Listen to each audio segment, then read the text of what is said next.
সবাই আমরা পূজা পাঠ ভজন জপ তপ ধ্যান যোগ এর কোনো না কোনো মাধ্যমে ভগবানের সাধনা করি। সবারই কিছু না কিছু মনের আশা বা উদ্দেশ্য অবশ্যই থাকে। কারো আশা পূর্ণ হয়, কারো আশা পূর্ণ হয় না। যাদের আশা পূর্ণ হয় তারা মনে করে ভগবান আমাদের কথা শুনেছেন। যাদের আশা পূর্ণ হয় না তারা মনে করে যে আমরা হয়তো পাপী বা আমাদের সাধনায় ত্রুটি রয়ে গেছে। নিজেকে নিজে তুচ্ছ মনে করে, অথবা ভগবান আমাদের সাথে পক্ষপাতী করেছেন।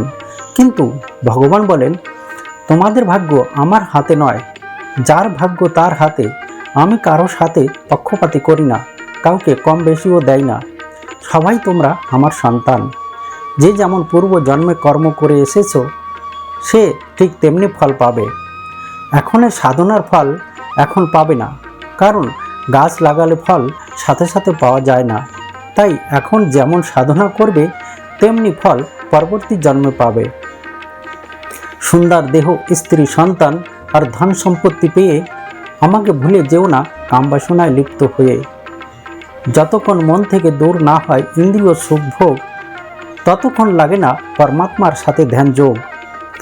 বিধিমতে যত করবে সাধনা, তত সত্তর মিটবে মনের বেদনা।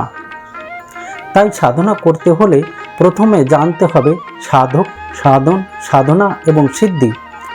সাধক মানে স্বয়ং আত্মা, সাধন মানে শরীর, সাধনা মানে স্বধর্মের আধারে কর্ম করা, সিদ্ধি মানে পরমাত্মার সান্নিধ্য অনুভব করা। সাধনার ফাউন্ডেশন হলো 4 কোণা বিশিষ্ট আসন, অর্থাৎ 4 পিলার বা খুঁটি। সেটা হলো সৎসঙ্গ, শুদ্ধ ভোজন, পবিত্রতা এবং দৈবিক গুণ। সাধনার ফাউন্ডেশন যদি মজবুত হয় তাহলে সাধক সহজেই সাধনায় মঞ্জিল পর্যন্ত যেতে পারে। এই জন্য যেমন করো ফলের আশা তেমনি লাগাও গাছ, যেমন চাও ভাগ্য তেমনি বানাও মনের সাজ।